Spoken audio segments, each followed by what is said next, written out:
Assalamualaikum warahmatullahi wabarakatuh. Selamat pagi semuanya. Baik, pada kesempatan hari ini saya akan menjelaskan terkait dengan pemeriksaan laboratorium dan diagnostik ya. Mungkin teman-teman sudah tahu ya apa saja dan juga jenisnya serta bagaimana mendapatkan sampel ataupun terkait dengan pemeriksaan laboratorium dan diagnostik ini ya. Mungkin teman-teman di sini bisa menyebutkan contoh pemeriksaan laboratorium ataupun pemeriksaan diagnostik ya. Mungkin silahkan berpikir sejenak untuk menuliskan beberapa jenis pemeriksaan laboratorium dan diagnostik yang nanti akan kita bahas pada pertemuan hari ini. Ya, mungkin tadi dengan beberapa jawaban teman-teman sebelum membahas terkait dengan jenis-jenisnya dan bagaimana langkah-langkahnya dalam pengambilan pemeriksaan laboratorium ataupun pemeriksaan penunjang, mungkin saya review dulu terkait dengan bagaimana sih seorang perawat ataupun seorang dokter ya atau medis dalam hal ini menegakkan sebuah diagnosa ya.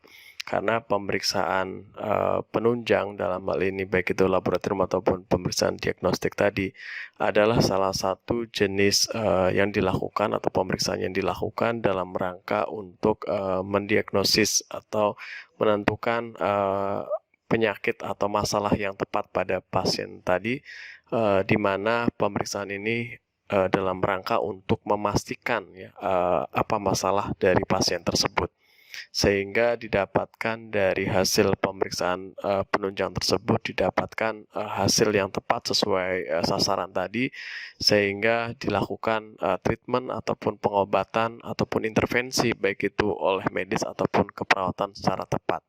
Nah, sebelum menentukan atau mengambil langkah pasien ini akan dilakukan pemeriksaan penunjang ataupun laboratorium tadi, maka yang dilakukan baik oleh perawat ataupun dokter yaitu tentu akan melakukan serangkaian kegiatan yang mungkin yang pertama adalah dari anamnesa terlebih dahulu ya. Kita tahu bahwa anamnesa dilakukan untuk mendapatkan data baik itu pada pasien ataupun keluarga ya, ataupun yang mengantar ataupun baik itu data primer dari pasien secara langsung ataupun data sekunder tadi yang bukan berasal dari pasien tadi ya. Bisa dari riwayat penyakit sebelumnya, bisa dari orang terdekat ataupun dari rekam medis sebelumnya tadi ya. Nah, dari anamnesa ini penting sebenarnya untuk menentukan atau mendiagnosa suatu penyakit tadi. Dengan anamnesa bahkan dokter ataupun perawat tadi sudah bisa menyimpulkan atau mengantongi bahwa pasien ini kemungkinan dengan masalah apa dari hasil anamnesanya ini ya. Nah, untuk anamnesa kita tahu nanti yang penting dikaji di sini yaitu dari mulai keluhan pasien, terutama yang paling dirasakan atau yang menyebabkan pasien ini datang ke rumah sakit ya, apa sebabnya. Kemudian yang di sini yang dikaji di anamnesa yaitu terkait dengan riwayat penyakit ya. Ada 3 yang penting di sini yang perlu dikaji, yaitu riwayat penyakit sekarang, riwayat penyakit dahulu, dan riwayat penyakit keluarga. Nah, untuk riwayat penyakit sekarang tentu kita akan menggali riwayat perjalanan penyakitnya tadi dari muncul mulai tanda dan gejala pasien ini ada sampai dengan pasien ini dibawa ke rumah sakit ya. Untuk tanda dan gejala tentu misalnya kalau pasien mengeluh sering BAB atau diare ya, diare lebih dari 4 atau 5 kali dalam sehari, maka pasien ini sejak munculnya BAB itu sering, sejak kapan, sudah berapa lama, kemudian bisa ditanyakan sudah dilakukan tindakan apa saja selama perawatan di rumah tadi atau sebelum dibawa ke tempat layanan atau ke rumah sakitnya tadi. Begitu juga ditanyakan terkait dengan gejala penyerta yang lain ya, seperti misalnya di BAB-nya tadi ada darah atau tidak ya, kemudian warnanya apa, jumlahnya seberapa, dan lain-lain itu nanti masuk di riwayat penyakit sekarang. Kemudian riwayat penyakit dahulu menanyakan terkait dengan riwayat dahulunya ya, pasien ini yang menyebabkan sakitnya sekarang itu karena apa. Misalnya terkait dengan pola makanan, konsumsi apa, riwayat terkait dengan bepergian kemana, itu adalah riwayat penyakit dahulu yang menyebabkan menjadi pemicu tanda dan gejalanya yang sekarang. Jadi sebelum tanda dan gejala yang terjadi digali riwayat penyakit sebelumnya tadi karena apa ya. Kemudian riwayat penyakit keluarga tentu di sini berbicara terkait dengan riwayat penyakit pasien, terutama dari pihak keluarga, yaitu baik dari ayah ataupun ibunya, ataupun dari saudaranya, ataupun dari kakek neneknya ya, yang berkaitan dengan penyakitnya sekarang, ada atau tidak dengan gejala atau kemiripan yang penyakit yang diderita oleh pasien tersebut ya. Nah, dari serangkaian anamnesa tadi, baru kemudian perawat ataupun dokter tadi maka akan melakukan pengecekan secara fisik ya, untuk memastikan bahwa apa yang disampaikan oleh pasiennya tadi sudah betul atau masih ada yang perlu digali lebih lanjut ya. Yaitu caranya adalah dengan melakukan pemeriksaan fisik. Nah, pemeriksaan fisik ini biasanya sesuai dengan data fokus yang dikeluhkan pasien. Ya, jadi kalau misalnya pasien mengeluhkan BAB diare ya berkepanjangan, maka dalam hal ini adalah masalah terkait dengan data fokusnya adalah berkaitan dengan sistem pencernaan, karena kita tahu BAB salurannya adalah di sistem pencernaan, sehingga tentu perawat nanti paling tidak mengkaji dari sistem pencernaannya ya, terutama di abdomen ya, dengan inspeksi, palpasi, perkusi, auskultasi dan lain-lain tadi, untuk memastikannya kalau misalnya masalahnya gejalanya adalah terkait dengan misalnya paru ya, misal pasiennya batuk berkepanjangan, maka pemeriksaan terkait dengan sistem respirasi tentu akan dilakukan pemeriksaan fisik di sini ya, dengan teknik atau metode yang sama tadi, terutama fokus ke parunya tadi dan lain-lain, tergantung nanti keluhan apa yang disebabkan oleh pasien tadi apa. Nah, itu nanti yang akan dikaji lebih dalam terkait dengan di pemeriksaan fisik. Nah, setelah pemeriksaan fisik dilakukan, maka tentu untuk memastikannya dengan pasti pasien ini gangguan atau penyakitnya dengan apa, maka kalau belum yakin pemeriksaan fisik yang dilakukan, maka bisa dilanjutkan dengan tahap pemeriksaan selanjutnya, yaitu pemeriksaan laboratorium atau pemeriksaan khusus atau pemeriksaan diagnostik di sini ya.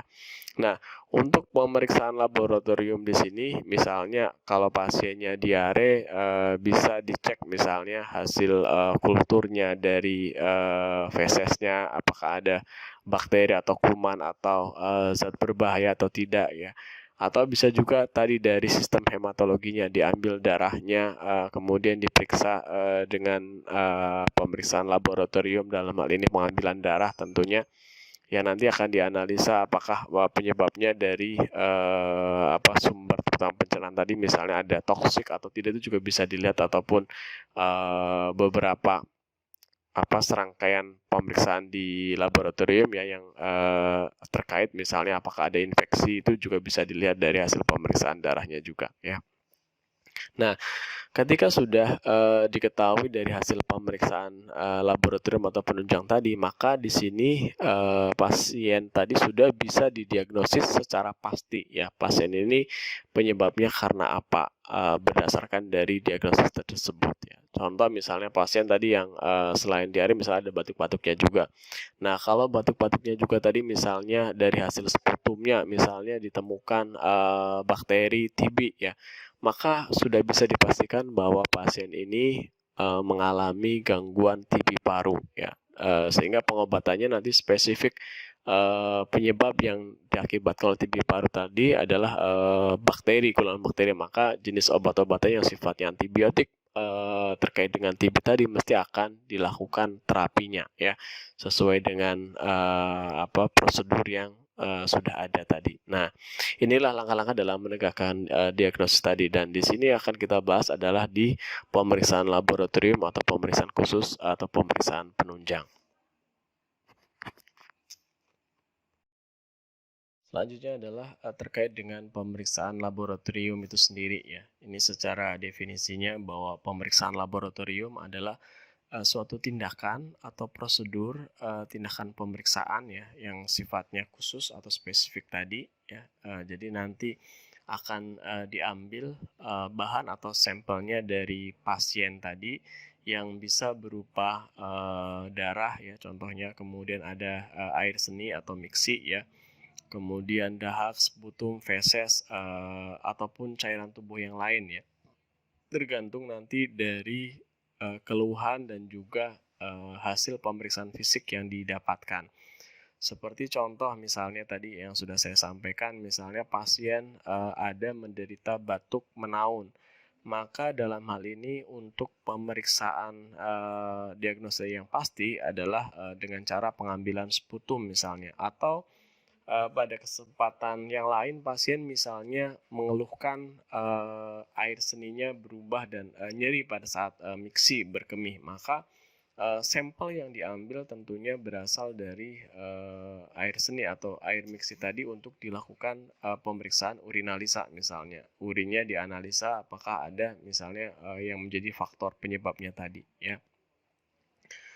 Begitu juga untuk mendiagnosa kaitannya dengan beberapa organ atau fungsi sistem tubuh kita, maka kita cukup bisa menilai atau mengambil dari bagian yang bisa menjadi entah itu produksinya dari organ tersebut atau dari beberapa yang bisa diambil dari organnya ya.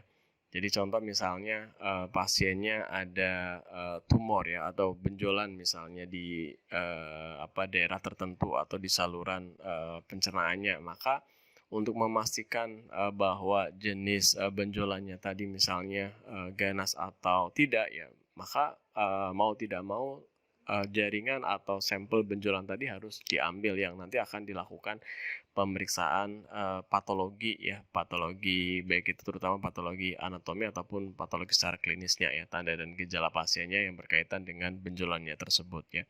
Itu juga misalnya pada pasien yang mengalami misalnya gangguan di ginjal, maka kita bisa mengambil sampel atau produksi dari ginjal tadi dalam bentuk urin tadi untuk dilakukan urinalisa ya. Apakah misalnya ada terjadi gangguan nefron atau tidak, misalnya dengan indikator kita tahu bahwa fungsi ginjal nefron di sana adalah untuk memfiltrasi darah. Nah, ketika misalnya di dalam urin kok ditemukan ada eritrosit yang sampai lolos, atau misalnya protein dalam jumlah besar seperti misal albumin kok banyak di dalam urin, maka itu sudah bisa dipastikan bahwa fungsi dari ginjal atau nefronnya mengalami gangguan karena adanya masalah yang harusnya tidak ditemukan pada urin tersebut, yang harusnya normalnya misalnya tidak ada protein dalam jumlah masif atau banyak, tetapi ini kok ditemukan. Nah, itu sudah menjadi indikator bahwa fungsi dari organnya tersebut mengalami gangguan ya. Begitu juga misalnya feses, yang feses harusnya misalnya warnanya kuning atau kehitaman tadi, apalagi kalau sudah lama memang akan teroksidasi ya menjadi hitam. Nah, ketika misalnya ditemukan feses kok warnanya hitam seperti tir ya, atau misalnya warna fesesnya justru tidak ada zat warna kuningnya ya, misalnya karena ada penyumbatan di daerah bilirubin yang nanti akan menghasilkan zat warna empedu tadi, yang nanti akan disekresikan ke saluran pencernaan dalam hal ini feses ya. Ketika itu terjadi sumbatan, maka warna dari feses yang harusnya kuning tadi justru menjadi putih misalnya, seperti warna dasar ketika dia makan atau konsumsi dari makanan tersebut ya. Jadi ini yang nanti menjadi prediktor ya, dan ini teman-teman harus paham, harus tahu untuk pemeriksaan diagnosis ini terutama secara patofisiologinya ya. Perjalanan penyakit ini penting, dari mulai transmisi, penularan, pencegahan, ini menjadi penting yang teman-teman harus paham dan dikuasai di patofisiologi, karena berkaitan dengan salah satu contohnya adalah tadi yang berkaitan dengan pemeriksaan penunjang yang nanti akan dilakukan. Berkaitan dengan tes laboratorium ini, tentunya bahwa tes laboratorium memiliki ya beberapa efektivitas yang harusnya dimiliki dalam pemeriksaannya ya. Nah, idealnya tes laboratorium ini selain harus spesifik, kemudian harus tepat, harus sensitif ya, juga pemeriksaannya tidak mahal ya, kemudian bisa mendapatkan hasil sampel yang cepat dan tentu bisa membedakan antara orang yang normal dengan orang yang sakit tadi. Sebagai salah satu contoh misalnya untuk mendeteksi pasien yang terinfeksi COVID-19 misalnya. Nah, kalau dulu beberapa tes yang dilakukan ya, dari mulai tes swab ya, pengambilan darah dengan menggunakan antigennya, ada juga dengan swab ya, antigen, atau dengan misalnya PCR. Nah, tentu kalau pemeriksaan yang dilakukan langsung menggunakan tes PCR, tentu ya memang lebih sensitif, oke, lebih akurat, oke. Cuman yang jadi masalah adalah waktu pemeriksaannya menjadi lebih lama ya, dan juga lebih mahal tentunya ya, karena bisa dibandingkan 1 banding hampir 10 kali untuk harganya ya, sehingga tentu tidak semua tes laboratorium atau pemeriksaan laboratorium ini dia memiliki idealnya atau efektivitas di dalam tes laboratorium itu sendiri. Kenapa? Hal ini tentu karena selain keterbatasan teknologi ya, juga keterbatasan pengetahuan juga tentu, dan juga biaya tentunya di sini ya. Sehingga keadaan tersebut tidak terpenuhi, tidak selalu terpenuhi tadi. Sebagai contoh misalnya teknologi PCR, karena tidak semua rumah sakit memiliki, sehingga ketika dalam waktu apalagi jumlah yang banyak, misalnya yang dites banyak padahal alatnya terbatas, tentu menjadi kendala. Begitu juga dengan teknologinya, misalnya teknologinya belum mempunyai atau masih konven ya, sehingga tentu pemeriksaannya ini menjadi lebih lama dibanding dengan yang mungkin sudah menggunakan teknologi yang sudah sangat canggih. Sebagai salah contoh misalnya untuk menentukan kadar HB, kalau zaman dulu mungkin menggunakan secara manual ya, dengan pemeriksaan misalnya HB Sahli, yang mungkin teman-teman akan dapatkan untuk pemeriksaan secara manualnya ya, dan juga secara laboratorium kalau sekarang menggunakan tes HB menggunakan model yang seperti stick ya, yang seperti gula darah, itu sudah bisa dilakukan, sehingga selain hasilnya cepat, akurat, juga diharapkan murah. Nah, semakin kemajuan teknologi ini semakin berkembang, tentu akan menyebabkan tadi laboratorium-laboratorium yang sederhana bisa dilakukan tidak hanya di rumah sakit, tapi juga bisa di rumah ya, atau di lingkungan keluarga kita ya. Seperti salah satu contoh misalnya pemeriksaan untuk gula darah. Sekarang pemeriksaan gula darah tidak harus datang ke rumah sakit ya. Mungkin beberapa pasien DM itu sudah memiliki alat untuk cek gula darah ya, dan itu bisa terjangkau, harganya murah, juga bisa hasilnya lebih cepat tanpa harus datang ke rumah sakit. Nah, berkaitan dengan syarat efektivitas tes laboratorium tadi, ini beberapa yang mungkin perlu dijelaskan ya, mungkin beberapa perbedaannya. Seperti contoh misalnya syaratnya harus teliti atau presisi di sini. Nah, presisi atau teliti di sini maksudnya untuk mendapatkan nilai yang hampir sama pada tes ketika dilakukan secara berulang-ulang dengan metode yang sama atau dengan alat yang sama, hasilnya sama. Nah, itu namanya teliti. Namun demikian, teliti ini belum tentu akurat ya. Karena walaupun hasilnya hampir sama ketika dites berulang-ulang tadi, tetapi mungkin karena alatnya tidak dikalibrasi sehingga hasilnya ajak tetapi keliru, atau tidak tepat atau tidak akurat. Nah, makanya selain teliti atau spesifik tadi, itu juga harus alat tersebut harus akurat atau tepat tadi ya.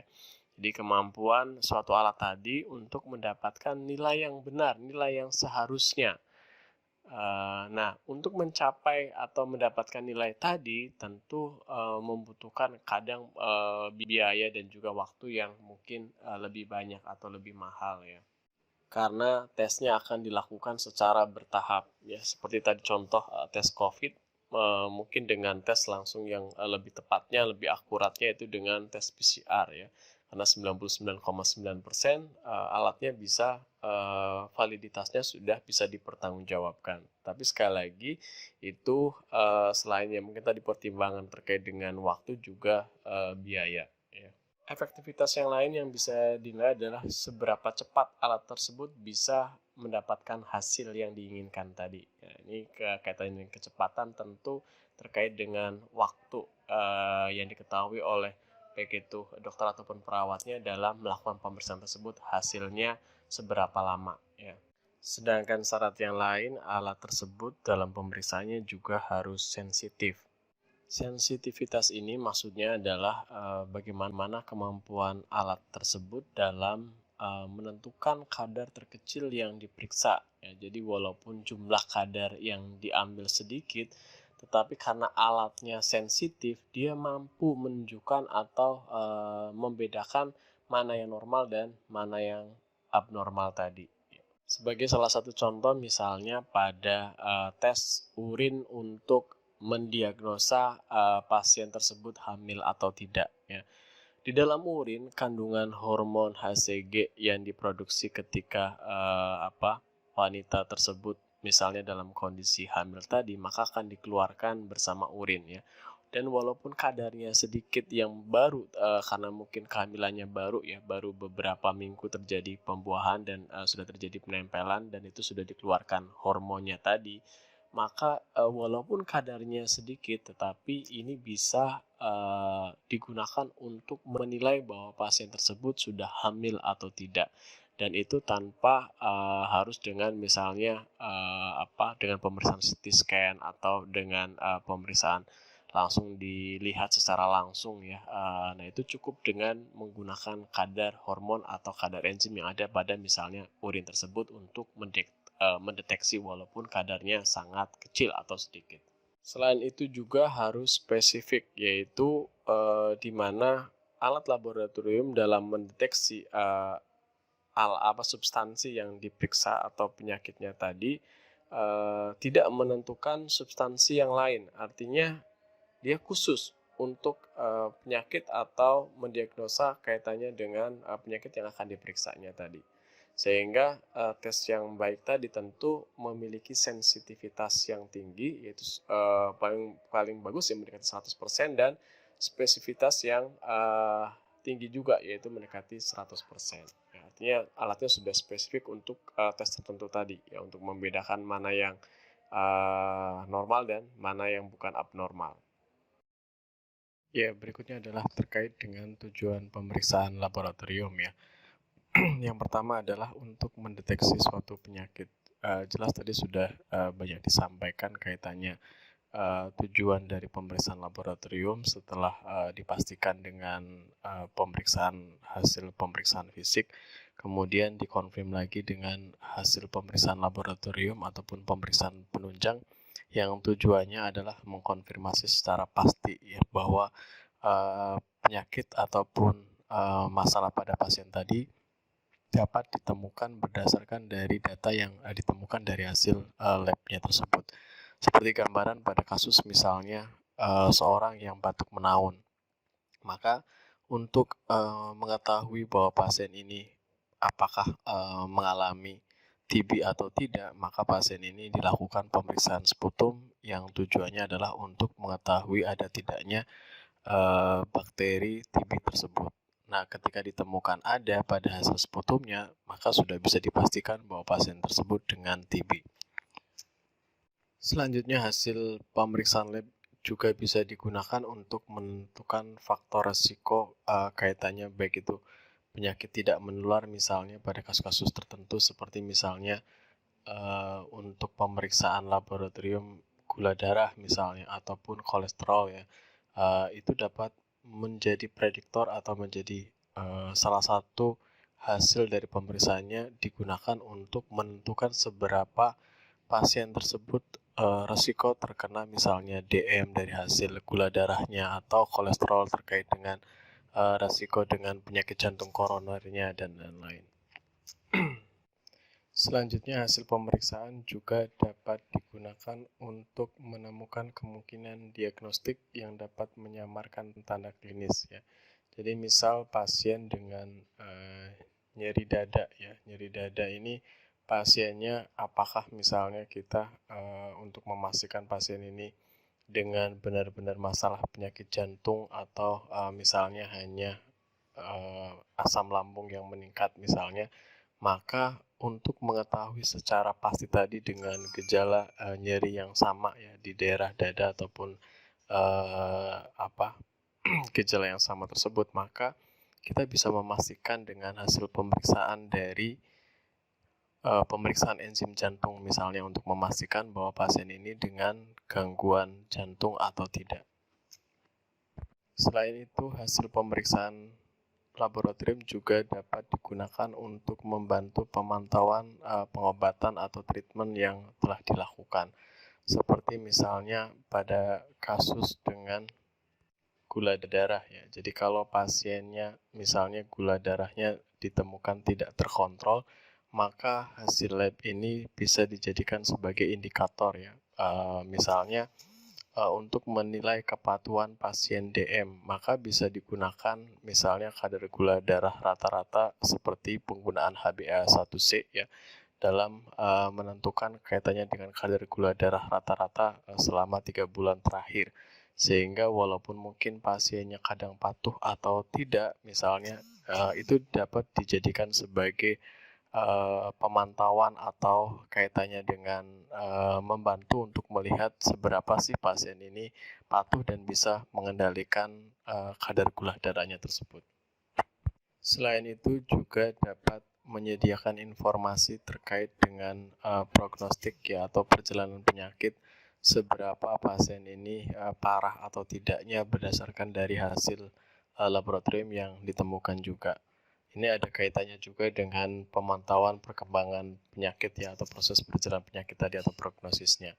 Selain itu juga hasil pemeriksaan lab ini juga untuk mengetahui ada tidaknya kelainan penyakit atau yang banyak dijumpai yang kemungkinan bisa menjadi potensi yang membahayakan ya.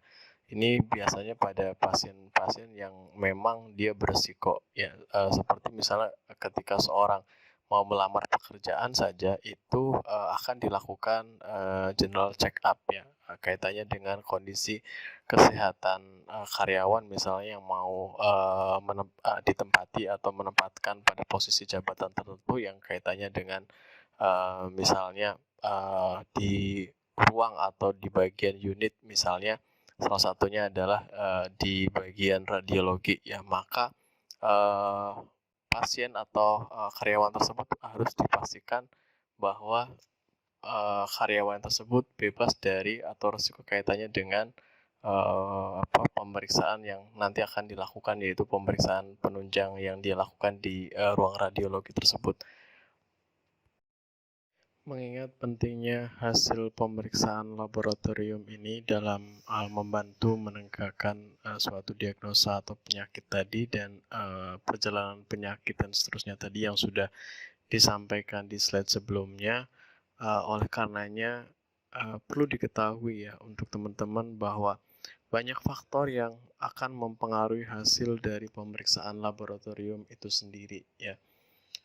Yang dari mulai tahapan pra-analitik, analitik maupun pasca atau post-analitik itu sendiri. Sebagai salah satu contoh misalnya pada tahap pra-analitik. Pada tahap ini perlu adanya kerjasama yang baik antara pasien, petugas, dan juga seorang lab yang nanti akan mengambil hasil pemeriksaannya ya.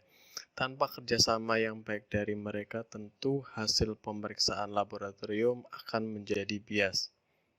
Seperti misalnya pemahaman instruksi dalam pengisian formulir yang berkaitan dengan pengambilan sampel pasien.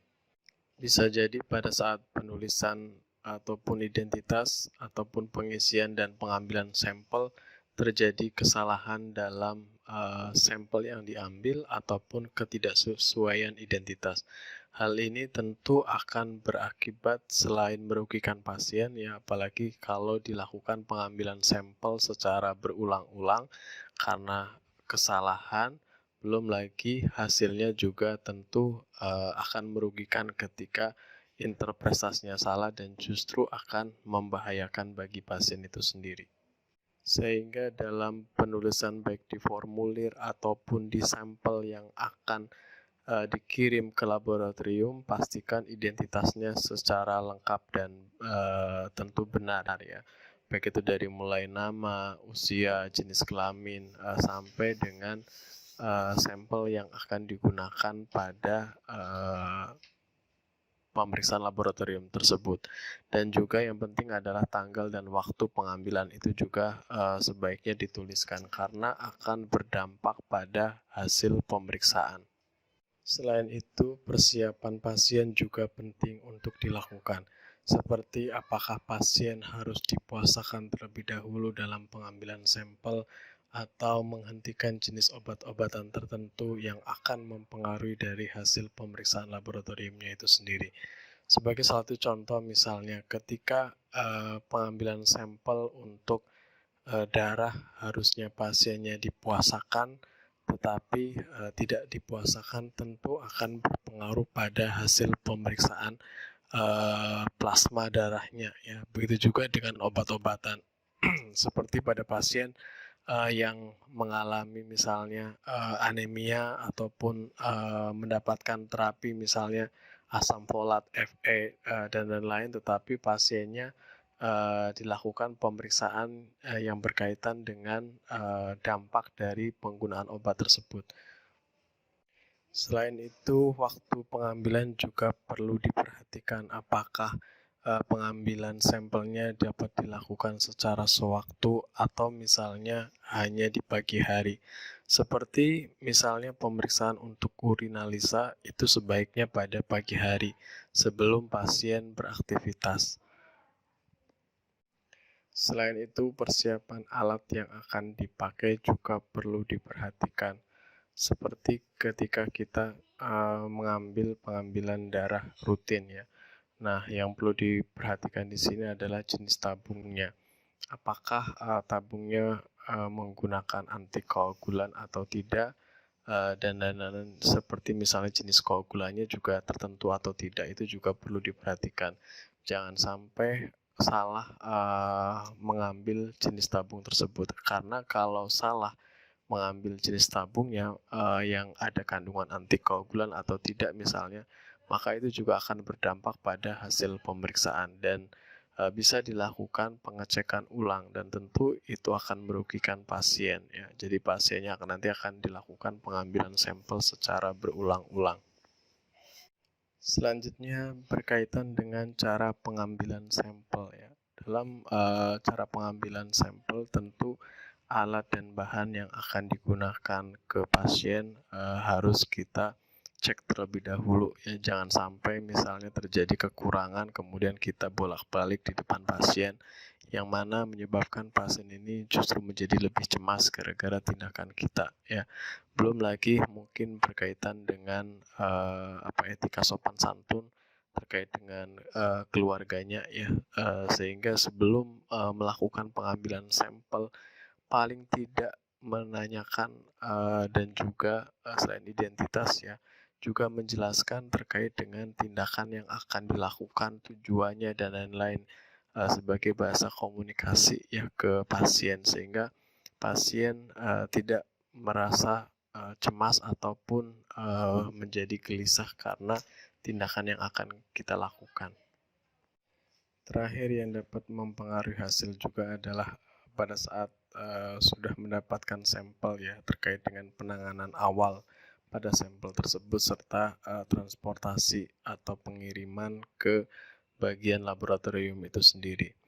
Yang pertama, pastikan setelah sudah diambil sampelnya dicocokkan dengan label formulir yang diminta ya, bahwa sudah sesuai dengan permintaan yang diresepkan atau diinginkan oleh medis. Kemudian Yang lain adalah kalau misalnya itu sampelnya ada antikoagulannya, misalnya seperti tadi ya pengambilan darah rutin, maka pastikan sudah tercampur sampelnya tadi secara merata dengan zat antikoagulannya ya. Jadi jangan sampai belum tercampur secara merata karena akan berdampak pada koagulasi atau penggumpalan dari darahnya.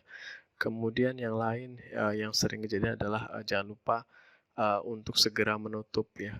Takutnya nanti kalau pengambilan sampel seperti urin ataupun darah tadi bisa tumpah, dan yang penting adalah segera dikirim ya ke bagian laboratoriumnya. Jangan ditunda karena dapat berdampak pada hasil pemeriksaan ya. Jadi apalagi kalau lebih dari 2-3 jam setelah pengambilan ya. Sehingga sebaiknya sampel langsung dikirim ke bagian laboratorium. Berikut adalah jenis pemeriksaan lab yang biasa dilakukan ya. Yang pertama terkait dengan pemeriksaan mikrobiologi ya. Ini biasanya sampelnya dalam bentuk misalnya luka ataupun dari feses dan lain-lain ataupun kultur darah ya. Dan ini bisa digunakan untuk memeriksa dalam bentuk mikrobiologi ataupun parasitologi ya. Kalau mikrobiologi ini biasanya yang sering dilakukan adalah terkait dengan misalnya pewarnaan bakteri tahan asam ya, atau pewarnaan BTA yang kita kenal itu. Kemudian kalau yang terkait dengan parasitologi biasanya dari jenis cacing-cacing tertentu ya, misalnya cacing pita atau cacing hati pada manusia yang biasanya banyak dikeluarkan melalui sistem pencernaan karena memang siklus hidupnya ataupun penularannya melalui sistem pencernaan melalui feses ya. Kemudian di hematologi ini biasa yang kita kenal dengan banyak untuk pemeriksaan darah rutin ya, dari mulai pemeriksaan HB, kemudian leukosit ya, trombosit, hematokrit dan lain-lain ini masuk di pemeriksaan hematologi. Kemudian kita kenal juga ada pemeriksaan kimia ya, kimia klinik atau kimia darah. Di sini pemeriksaan-pemeriksaan yang biasa dilakukan adalah seperti contohnya misalnya pemeriksaan gula darah ya. Kemudian ada pemeriksaan kolesterol, ini masuk di kimia darah, asam urat, trigliserid, ureum, kreatinin pada kasus-kasus dengan gagal ginjal dan lain-lain. Ini masuk di sini. Kemudian toksikologi ini pemeriksaan berkaitan dengan toksik atau racun ya, misalnya dalam darah pasien-pasien yang misalnya teracuni ya, misal kandungan sianida ataupun kandungan atau arsen ataupun misalnya zat kimia yang berbahaya baikun dan lain-lain ya, itu apakah ditemukan juga dalam sistem hematologinya itu bisa. Kemudian untuk yang lain kaitannya dengan imunologi. Untuk imunologi yang berkaitan dengan misalnya pemeriksaan golongan darah pada pasien ataupun resus ya, juga bisa. Untuk yang serologi seperti pada pemeriksaan antigen antibody itu masuk di dalamnya di sini ya. Kemudian untuk urinalisis ini sampelnya yang biasa didapatkan dari urin ya, dan dia menganalisa apakah di dalam urinnya misalnya ada kandungan darah, kemudian glukosa ya, sel darah merah yang lain dan lain-lain, itu masuk di urinalisa. Kemudian untuk pemeriksaan patologi dan sitologi ini khususnya untuk yang sitologi ya, ini berkaitan dengan misalnya pengambilan jaringan tertentu yang nanti diperiksa secara sel ya, apakah selnya mengalami keganasan atau tidak, itu bisa dilakukan dengan pemeriksaan lanjut yaitu sitologi.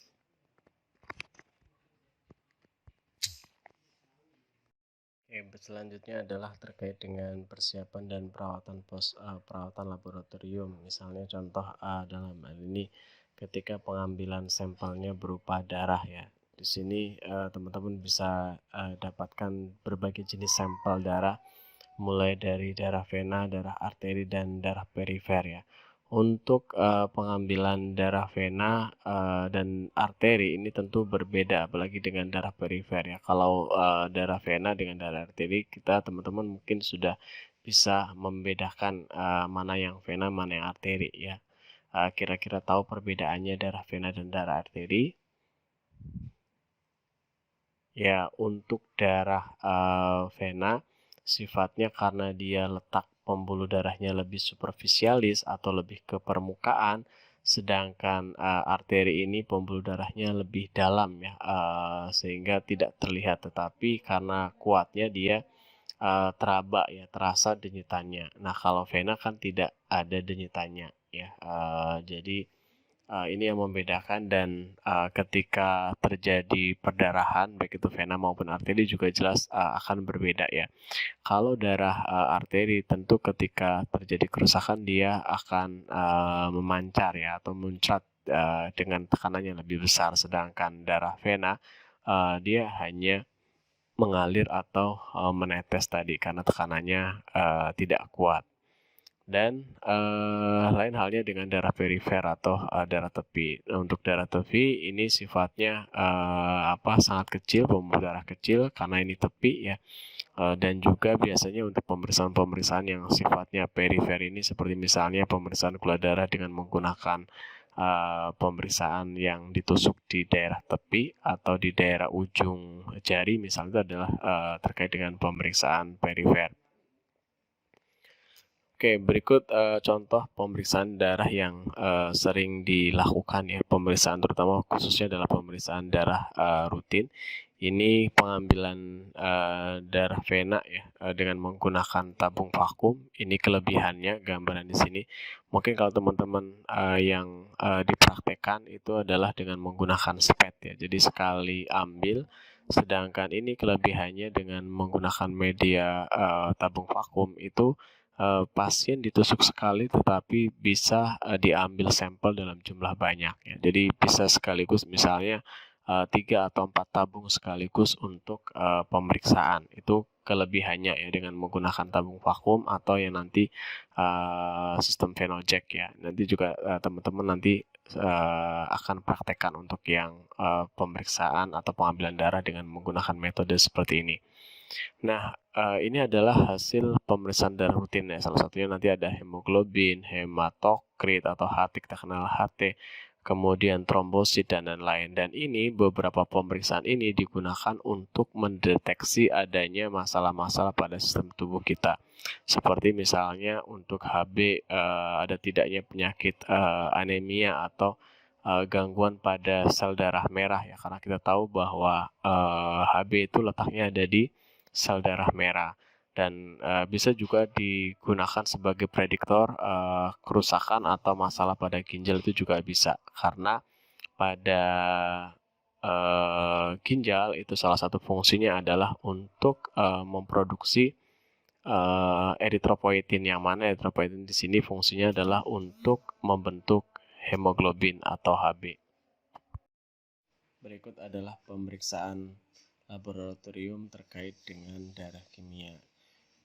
Mungkin ini adalah beberapa contoh yang sering digunakan atau biasa dipakai ya. Salah satunya misalnya pemeriksaan bilirubin ya, kemudian estrogen, gula darah, dan beberapa pemeriksaan untuk tes kehamilan seperti HCG.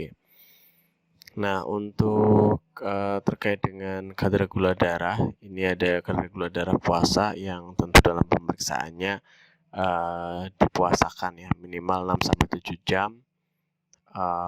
Kemudian untuk gula darah postprandial atau gula darah PP, ini pasiennya diberikan latihan pembebanan. Dalam hal ini pasiennya disuruh makan ya, kemudian diperiksa selang 2 jam setelah makan tadi ya. Kemudian untuk HCG tadi kaitannya dengan pemeriksaan tes kehamilan. Pemeriksaan laboratorium lain yang berkaitan dengan sputum ya. Nah, untuk pemeriksaan sputum ini pastikan untuk sampel yang diambil sudah tepat ya. Bedakan sputum dengan air liur pasien ya. Nah, sputum ini biasanya diambil di pagi hari dan itu lebih mudah pada saat pagi hari karena biasanya sudah terkumpul ya di daerah dahak dan pasiennya ini diminta untuk membatukan untuk mengeluarkan sputumnya ya. Bedakan dengan lendir ya. Lendir air liur. Nah, untuk yang air liur tentu bisa dinilai bahwa itu air liur bukan sputum. Kita bisa mengamati dari kejernihan kekentalannya ya. Kemudian selain itu juga bisa dilihat dari kalau pada air liur itu biasanya berbusa ya dan lebih cenderung encer, sedangkan pada sputum dia tidak berbusa dan cenderung lebih kental. Nah, untuk pengambilannya biasanya pasien diberikan botol yang sudah berisi identitas untuk data diri ya, dari mulai nama, jenis kelamin, kemudian spesimennya apa, tanggal pengambilannya, waktu ya biasanya itu. Kemudian pasiennya diminta untuk membatukan atau mengeluarkan sputumnya dengan cara batu efektif. Kemudian ditampung di tempat spesimen yang sudah berisi formulir dan etiketnya tadi atau labelnya, dan selanjutnya kalau sudah terkumpul bisa dikirim ke bagian laboratorium. Pemeriksaan sampel feses ini biasanya dilakukan untuk mendeteksi ada tidaknya misalnya parasit ataupun misalnya perdarahan bagian saluran pencernaan, baik itu atas ataupun bawah, karena nanti bisa dimanifestasikan dari fesesnya juga ya. Nah, di sini untuk pemeriksaan feses yang dilakukan pada saat terutama pengambilan sampelnya itu ketika mendapatkan fesesnya dalam bentuk padatan, maka kita mengambil bagian padatan tersebut yang tentu yang kita curigai ya, seperti misalnya ada di situ ada kemerahan yang mengindikasikan misalnya ada perdarahan, kemudian ada misalnya lendir dan lain-lain, itu yang nanti kita ambil untuk sampel dalam pemeriksaan feses tersebut. Kemudian kalau dalam bentuk fesesnya berupa cairan, maka beberapa cairan atau zat cairnya tadi juga diambil dan dijadikan sebagai sampel dalam pemeriksaan. Nah, tentu untuk pengambilan spesimen feses ini biasanya fesesnya ditampung terlebih dahulu ya, terlebih dahulu di suatu wadah atau tempat ketika pasiennya BAB di tempat yang bersih, kemudian nanti baru diambil ya dengan menggunakan alat.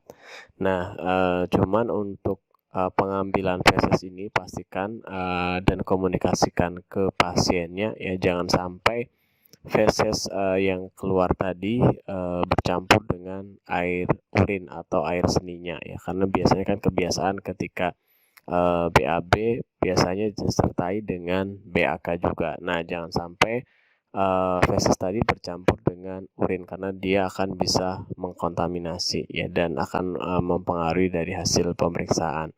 Selain itu juga beberapa tindakan yang bisa atau menghindari ya yang dalam pemeriksaan feses ini, pemberian obat-obatan ataupun antibiotik ataupun barium yang dapat menghambat pertumbuhan bakteri atau dapat membunuh bakteri di saluran pencernaan itu juga tidak dianjurkan, apalagi kalau pemeriksaannya memang dalam bentuk pemeriksaan kultur ya, yang artinya untuk melihat ada tidaknya kuman patogen tadi di dalam feses, maka itu tidak dianjurkan. Selanjutnya adalah yang berkaitan dengan pemeriksaan dengan sampel urin ya.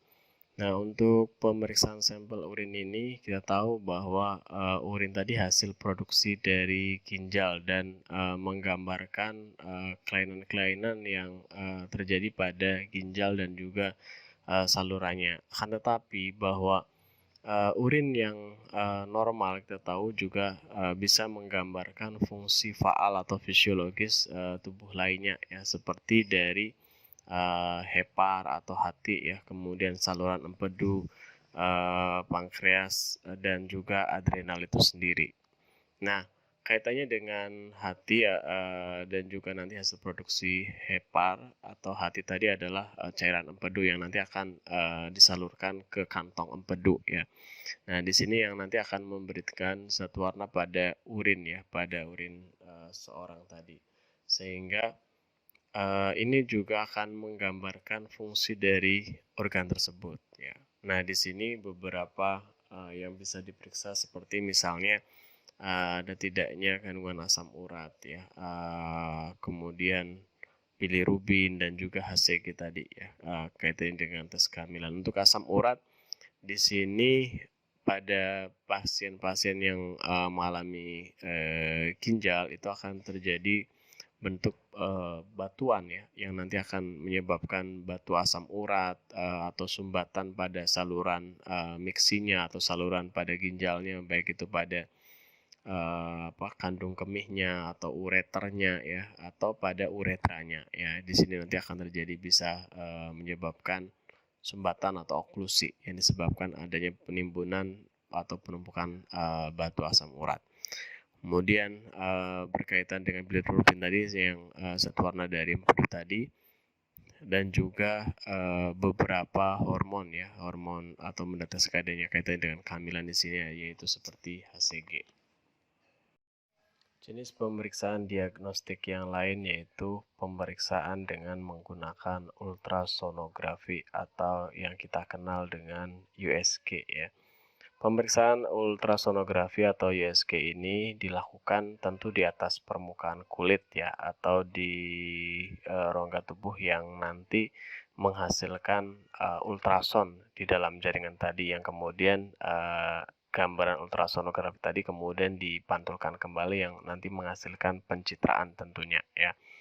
Nah, di sini tujuannya untuk mulai mengetahui gambaran struktur, baik itu misalnya di abdomennya, kemudian di misalnya kandung kemih dan lain-lainnya, itu bisa dilihat dari gambaran ultrasonografi tadi ya. Jadi untuk pemeriksaannya seperti pada gambar ini ya. Jadi nanti dikasih transdusernya tadi, dikasih jelly ya, yang nanti digunakan untuk menghasilkan gelombang ultrasonografi tadi, yang kemudian ditangkap kembali yang nanti dicitrakan dalam bentuk di layar monitor ya. Untuk USG sendiri sudah banyak berkembang dari mulai 2 dimensi, 3 dimensi, bahkan sampai 4 dimensi ya. Jadi gambarnya itu benar-benar jelas kelihatan dari berbagai segi, depan, belakang, kanan, bawah, atas tadi ya, sehingga terlihat jelas ya. Ini biasanya pada untuk USG kehamilan nanti akan jelas terlihat ya, bayinya benar-benar terlihat secara gambaran seperti gambar ya 4 dimensi ya, atau dari segala sisi itu kelihatan secara jelas. Selanjutnya adalah pemeriksaan ronsen yang menggunakan radiasi sinar X ya, yang untuk melihat gambaran bagian dalam.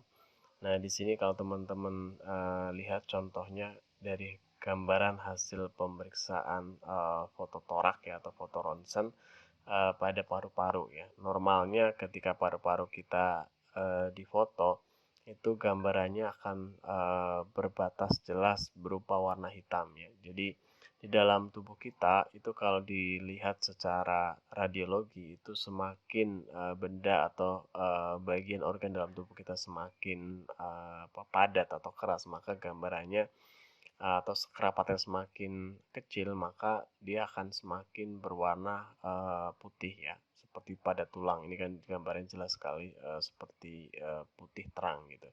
Sedangkan dia yang berongga atau semakin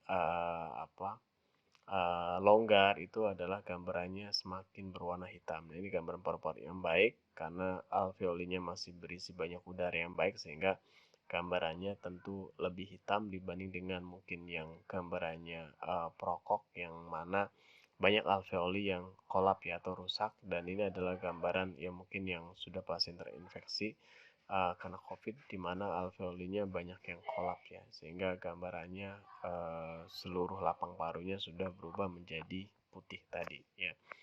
Nah, untuk pemeriksaan radiologi kaitannya dengan ronsen ini yang perlu diperhatikan adalah pastikan pasiennya ini terutama kalau dia wanita ya, dalam masa bukan masa kehamilan ya, mengandung. Karena kalau apalagi kehamilan usia-usia awal yang diakibatkan dari sinar X, salah satunya adalah bisa menyebabkan mutasi atau kelainan genetik ya, sehingga ketika pasiennya hamil wajib melaporkan ya kepada ahli radiologinya, karena untuk pemeriksaannya nanti akan berpengaruh pada hasil janinnya tadi ya.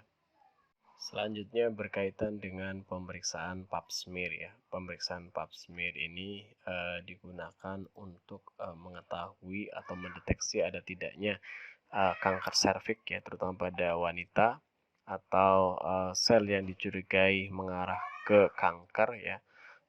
Dan ini bisa dilakukan dengan cara mengambil jaringan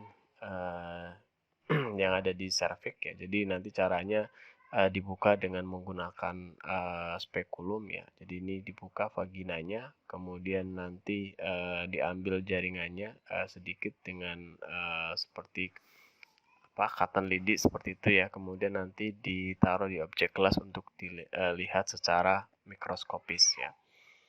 Selanjutnya pemeriksaan mamografi. Pemeriksaan mamografi ini tentunya dari asal katanya yaitu mammography ya. Jadi gambaran mamai atau gambaran payudara pada wanita, di mana untuk melihat atau mendeteksi adanya tumor atau benjolan atau kista ya yang ada di payudara, serta perkembangannya dan juga bisa dilihat dari struktur dan ukurannya di sini dengan menggunakan pemeriksaan mamografi. Pemeriksaan penunjang yang lain yaitu dengan cara endoskopi dan kolonoskopi ya. Untuk pemeriksaan endoskopi ini alatnya dimasukkan melalui mulut ya. Kemudian masuk ke saluran pencernaannya sampai di sini saluran pencernaan bagian atas ataupun bawah.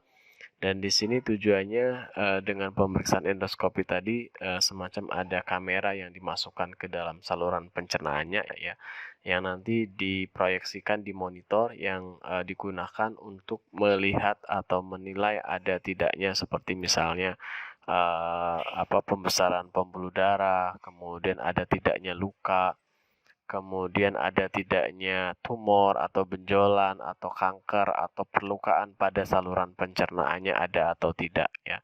Begitu juga untuk kolonoskopi. Nah, bedanya dengan endoskopi, kalau kolonoskopi ini dimasukkan alatnya melalui saluran pencernaan bagian bawah, yaitu melalui anus dan kolon sigmoid ya. Selanjutnya nanti bisa dilihat hampir sama dengan endoskopi, cuma dia melalui bagian bawah.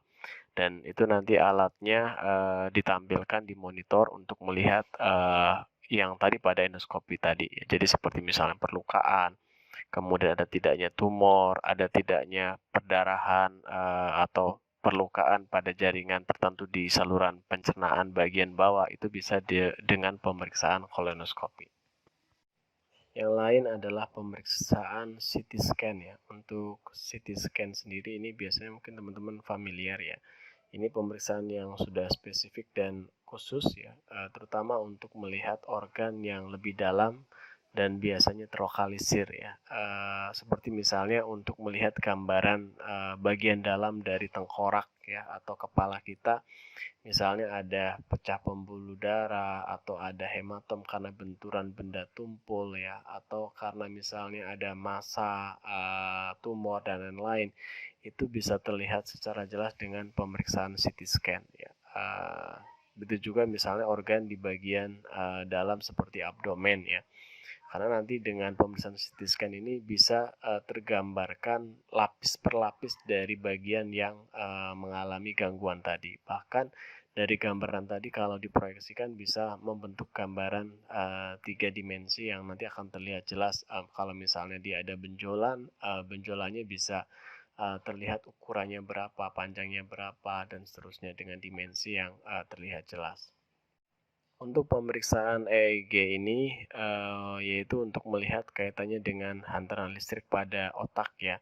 Ada tidaknya kelainan pada otak ini bisa dengan rekam EEG ya. Jadi nanti ada elektroda yang dipasang di bagian kepala kita ya. Kemudian nanti dilihat kaitannya dengan gelombang otak kita apakah ada masalah atau tidak, itu bisa dilihat dari rekam EEG ya.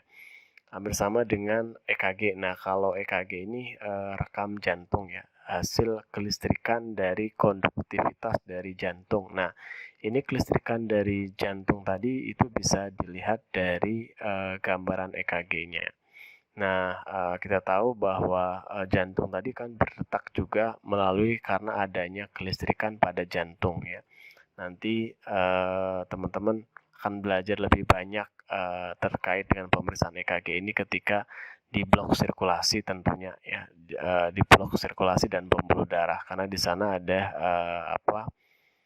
topik terkait dengan EKG itu sendiri ya, bagaimana gambaran normalnya sampai kelainan-kelainan yang terjadi akibat dari gangguan jantung, baik itu dari gangguan konduksinya ataupun dari pembentukan impulsnya ataupun dari gangguan hantarannya, apakah nanti ada yang putus atau enggak, itu bisa dilihat dari gambaran EKG-nya ya. Baik, mungkin itu dari saya terkait dengan pemeriksaan penunjang. Mungkin sebelum ditutup, silahkan kalau ada yang mau ditanyakan kita bisa diskusi via Zoom ya. Terima kasih, saya akhiri. Assalamualaikum warahmatullahi wabarakatuh.